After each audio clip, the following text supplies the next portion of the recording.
Satya Hair Solutions, where trust meets expertise.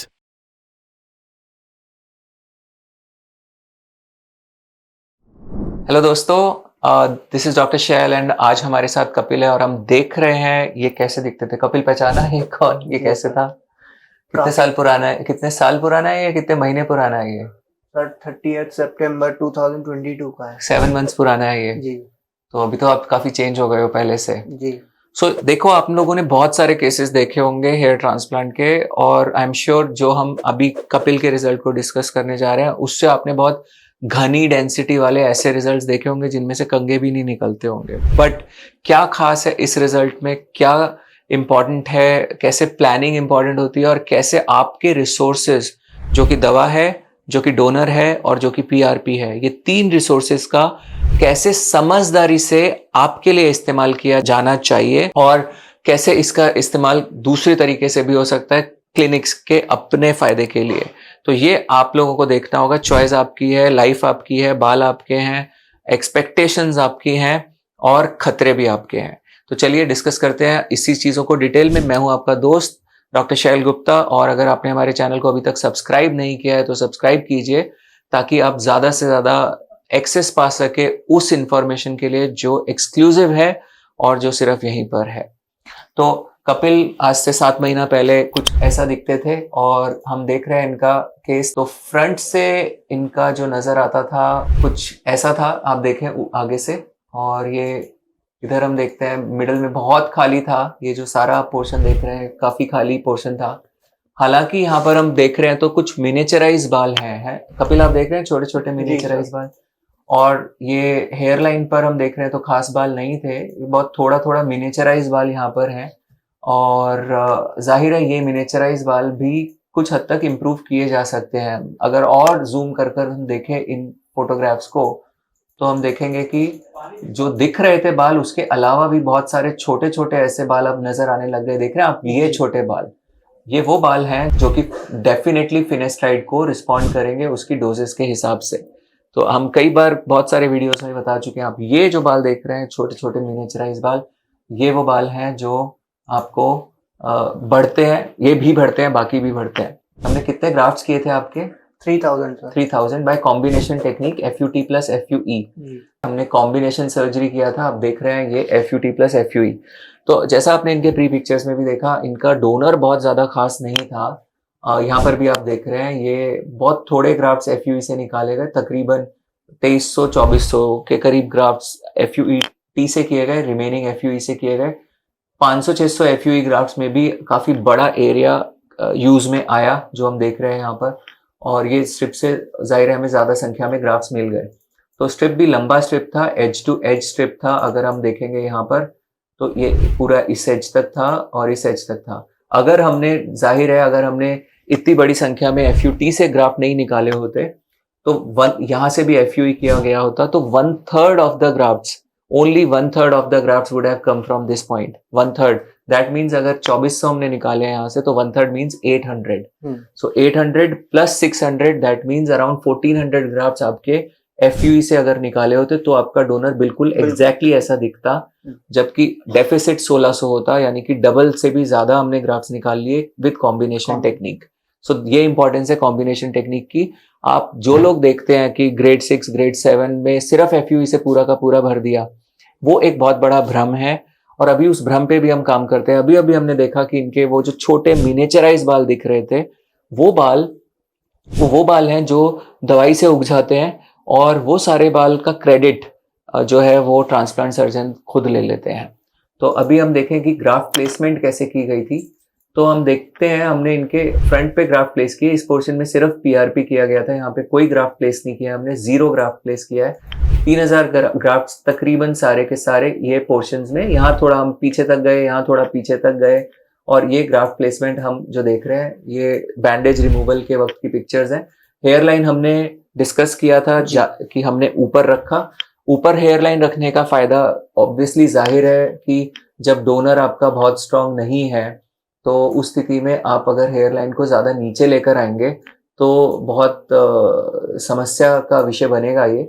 आप देखें ये इनका डोनर की स्थिति थी और यहाँ तक बाल जो है पीछे की तरफ खाली थे। अब ये जो पोर्शन आप देख रहे हैं यहाँ पर, जो एक भी ग्राफ्ट नहीं डाला गया बट मिनिचराइज बाल थे, तो हमने कुछ दवा इस्तेमाल करनी शुरू करी ट्रांसप्लांट के बाद। तो वो क्या क्या दवा है आप जरा बताएंगे? सर 1.5 mg फिनेस्ट्राइड थी और एक मिनॉक्सिडिल थी जो मैं ले रहा था, मतलब 3 times a week। हाँ, सो ये दवाइयाँ आपने क्या ट्रांसप्लांट के पहले भी कभी इस्तेमाल करी थी? नहीं करी थी। सो हमने इनको 1.5 mg पर वीक तो आप आधी आधी करके 3 बार हफ्ते में गोली खाते हैं। 3 बार। सो 1.5 mg पर वीक फिनेस्ट्राइड दिया और 3 टाइम्स अ वीक लगभग मिनॉक्सिडिल 5% आप लगा रहे हो। तो ये डोजेज यूजली जो दी जाती है वो दी जाती है 1 mg पर डे, यानी 7 mg पर वीक। तो अभी हम देखते हैं, जैसे हमने देखा कि क्राउन में तो कोई ग्राफ्टिंग हुआ नहीं था। Please turn around. तो अब आप जो ये पोर्शन देख रहे हैं सारा, और इस पिक्चर से यदि आप इसको कंपेयर करें तो हम देखेंगे कि ये वो पोर्शन है जहां पर कोई ग्राफ्टिंग नहीं गई, ग्राफ्टिंग यहाँ पर रुक गई। और ये जो ग्राफ्टिंग है यहाँ पर बिल्कुल खाली है, बट ये भर गया है। ये 1.5 mg फिनेस्ट्राइड पर वीक से भर गया है। अभी ये पोर्शन को अगर आप नजर डालें, ये देखिए, ये portion specifically this portion I am talking about.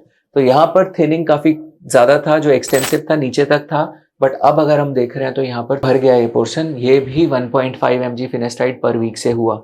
जैसा मैं अक्सर आप लोगों को बताता रहा हूं पहले भी अपने काफी सारे वीडियोस में, जिसमें आपने देखा होगा कि कैसे दवा की डोज के ऊपर डिपेंडेंट होता है इफेक्ट। जब आप दवा लेते हैं कितना इफेक्ट आता है वो सब उसी के ऊपर डिपेंड करता है। मैं आपको कुछ दिखाता हूं, अगर आप ध्यान से देखेंगे तो आपको ये चीज समझ में आएगी।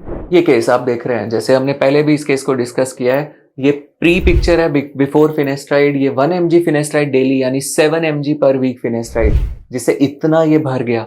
Patient had some issues with the medicine at this dose, तो हमने डोज रिड्यूस किया। आप देखें रिड्यूस करने पर ये इफेक्ट जो यहाँ आया था वो आधा रह गया है, और अगर ये डोज और आधी रिड्यूस की जाए तो और आधा रह जाएगा। पर अभी भी ये जो आधा रिजल्ट है ये प्री रिजल्ट से बहुत अच्छा दिख रहा है। तो इसका मतलब डायरेक्टली प्रोपोर्शनल होता है इफेक्ट डोज के।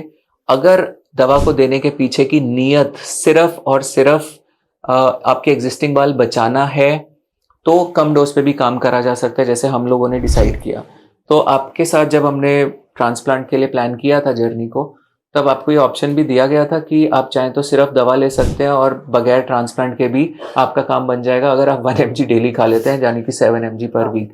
ये सब डिस्कस किया था। हाँ, सब डिस्कस किया था, प्लान किया गया था हमारा। मतलब मेरा जो हेयर ट्रांसप्लांट था वो सर ने बोला था कि हेयर लाइन आपकी ज्यादा ऊपर है तो 3000 ग्राफ्ट्स निकाल सकते हैं। एंड 3000 ग्राफ्ट्स में अगर हेयर लाइन भी अगर मैं करवा लेता तो मेरा रिजल्ट उतना अच्छा नहीं दिख रहा होता जितना अभी दिख रहा है, क्योंकि सर ने बोला था कि जिस साइड आप बालों को रखते हो उस साइड हम 60% रखेंगे एंड उसके अपोजिट साइड 40% रखेंगे।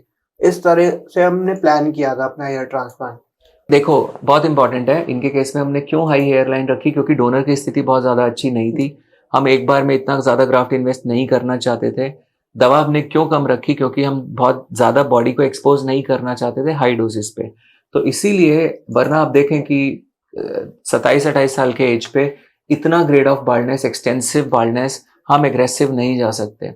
अभी ये 7 मंथ्स का रिजल्ट है, और जब ये थोड़ा समय और बीतेगा और थोड़ा बेहतर होगा। और अभी ये 1.5 mg फिनेस्ट्राइड पर वीक के हिसाब से रिजल्ट है। अगर हम डोज बढ़ाएंगे तो डेफिनेटली ये डोज के मात्रा में प्रोपोर्शनेटली इफेक्ट भी बढ़ेगा। तो हमने ये देखकर चलना है कि हम कितना डोनर खर्च कर रहे हैं, क्योंकि आप जब अपना सर्जरी कराते हो आप सिर्फ पैसा इन्वेस्ट नहीं करते, आप अपना डोनर इन्वेस्ट करते हो और साथ में आप अपनी सेहत भी इन्वेस्ट करते हो।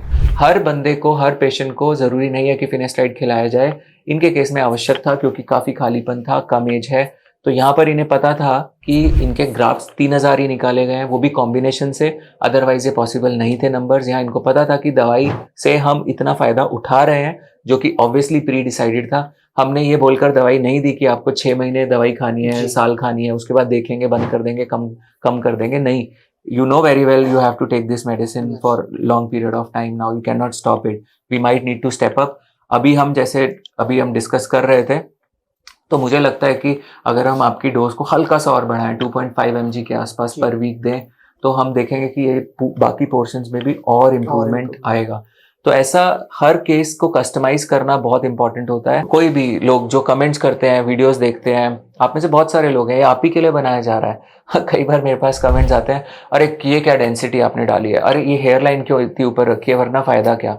देखिए, ये जो भी हम काम कर रहे हैं वो हम उस व्यक्ति के लिए कर रहे हैं जो मेरे सामने कुर्सी पर बैठा है, जिसके लिए जिसकी लाइफ अब मेरे हाथ में है। तो ऑब्वियसली वो पेशेंट को हम लोग उसके लिए क्या बेस्ट होगा वो इम्पोर्टेंट रहेगा। हाँ, हालांकि अगर मेरा स्किल सेट उतना नहीं होता तो मैं ज़रूर बोलता कि आप 1 mg डेली फिनेस्ट्राइड खा लो, और मैं इनको ये भी हो सकता था कि सिर्फ FUE टेक्निक से 5000, 6000 या 7000 ग्राफ्ट्स बोल देता कि हम कर देते हैं। अब आप देख रहे हो कि अगर 1/5 ऑफ डोज यानी 1.5 mg पर वीक इतना काम कर सकती है, तो आप अंदाजा लगाएं कि 7 mg पर वीक क्या नहीं कर सकती। कई बार ये भी होता है कि आप ज्यादा से ज्यादा डोनर खर्च कर लेते हैं पीछे से। अभी अगर हमने इनके डोनर की स्थिति को देखा तो एक बहुत बारीक पतला सा लाइन है यहाँ पर जो कि ट्राइकोफिटिक क्लोजर के साथ था, और ये पूरा पोर्शन लगभग वैसा ही दिखता है जैसा ये था। हाँ, अगर ये 7 mg पर डे पर वीक फिनेस्ट्राइड खाते हैं तो आप अंदाजा ये भी नहीं लगा सकते कि डोनर की थिकनेस क्या दिखेगी। तो डोनर की थिकनेस भी बहुत ज्यादा दिखती है और उसी प्रोपोर्शन में डोनर में भी चेंज आता है। तो इसलिए वो लोग जो इस भ्रम में रहते हैं कि देखो ट्रांसप्लांट इन्होंने कर भी दिया, 4000 ग्राफ्ट 5000 ग्राफ्ट भी निकाल लिए और उसके बाद भी डोनर बढ़िया दिख रहा है, तो ये थोड़ा सा आपके लिए आंखों को खोलने वाली बात रहेगी। ध्यान दीजिए इस बात पे कि डोनर अच्छा दिख रहा है, जरूरी नहीं है कि वो इतना अच्छा बचा हो। दवाई डोनर को भी, एरिया को भी भ्रमित करती है आपको। तो हो सकता है आप में से बहुत लोग सोचे कि अच्छा डोनर है, कुछ भी नहीं हुआ इतने बाल निकलने के बाद, तो ये डॉक्टर की कला है। तो डॉक्टर की कला तो है, पर डॉक्टर की कला से ज्यादा ये हो सकता है कि ये फिनेस्ट्राइड की देन हो, और जिसको शायद आप डॉक्टर की कला समझ के एक प्रॉब्लम में फंस जाए। और एक और इम्पॉर्टेंट चीज, जैसे मान लीजिए हम कल को चाहते हैं कि हम थोड़ी डेंसिटी और इम्प्रूव करें, तो यहाँ पर हम स्कैल्प माइक्रोपिगमेंटेशन का सहारा ले सकते हैं। यहाँ पर हम थोड़ी डोज बढ़ा सकते हैं जैसा अभी हम प्लान कर रहे हैं, और यहाँ पर हम थोड़ा और ट्रांसप्लांट कर सकते हैं। अभी हमने देखा था FUE टेक्निक से तो बहुत सारे ग्राफ्ट ऑलरेडी, मतलब उस पोर्शन से थोड़े ग्राफ्ट निकलने में भी काफी बड़ा खाली हुआ। तो सेकेंड बार अगर हमको और सर्जरी करना है तो पुराने स्कार को इंक्लूड कर हम FUT सर्जरी को रिपीट कर सकते हैं, और अगर तीसरी बार भी ऐसा करा जा सकता है अगर हमें और बाल चाहिए होंगे। तो अभी हमने इन्वेस्टमेंट अपनी नेसेसिटी पर किया है, लग्जरी पर नहीं किया है। हेयर लाइन नीचे लाना, फुल डोज में दवा खाना, बहुत सारा डोनर पीछे से खर्च कर देना एक बार में, इसको मैं लग्जरी कहूंगा।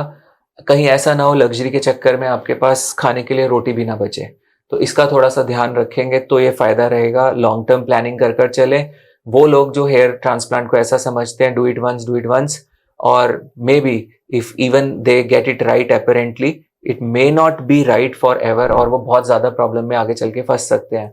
मेरे हिसाब से हेयर रिस्टोरेशन एक जर्नी है, आपको ध्यान रखना चाहिए, अपने रिसोर्सेज को संभल के चलना चाहिए। अभी हम PRP भी इनका अभी तक हमने नहीं किया है, अब हम प्रोबेबली 7वें 8वें महीने पर आपका PRP करेंगे। तो ये तीनों रिसोर्सेज, दवा, डोनर, PRP, संभल के खर्च करें, ध्यान रखें अपना। कोई सवाल है, क्वेश्चंस है तो नीचे कमेंट सेक्शन में पूछ सकते हैं। चैनल सब्सक्राइब नहीं किया तो सब्सक्राइब जरूर करें, और ध्यान रखें आपकी यही इंफॉर्मेशन, यही ताकत इंफॉर्मेशन की आपको किसी भी तरीके के फ्रॉड से बचाएगी। अच्छे डॉक्टर्स हैं, संभल के देखें, पर जाकर अपने ज्ञान को अगर आप किसी क्लिनिक पर बोलेंगे, बखारेंगे, तो फिर आप वही बात सुनेंगे जो आप सुनना चाहते हैं, और उनका आप असली रूप नहीं देख पाएंगे। तो मेरी आपसे गुजारिश है, ये ज्ञान जो आप वीडियो से लेते हैं, इनको जाकर आप क्लिनिक्स के साथ डिस्कस ना करें। पहले देखें कि वो क्या बोल रहे हैं, वो आपको क्या बता रहे हैं, क्या वो अपफ्रंट आपको ये चीजें बता रहे हैं। अगर नहीं बता रहे तो हो सकता है फिर तो वो आप जो सुनना चाहते हैं वो बोल ही देंगे। तो चलिए ध्यान रखिए। Thank you, and Kapil, thank you so much, and best of luck आगे जर्नी में। अब देखते हैं कैसे क्या क्या चलता है।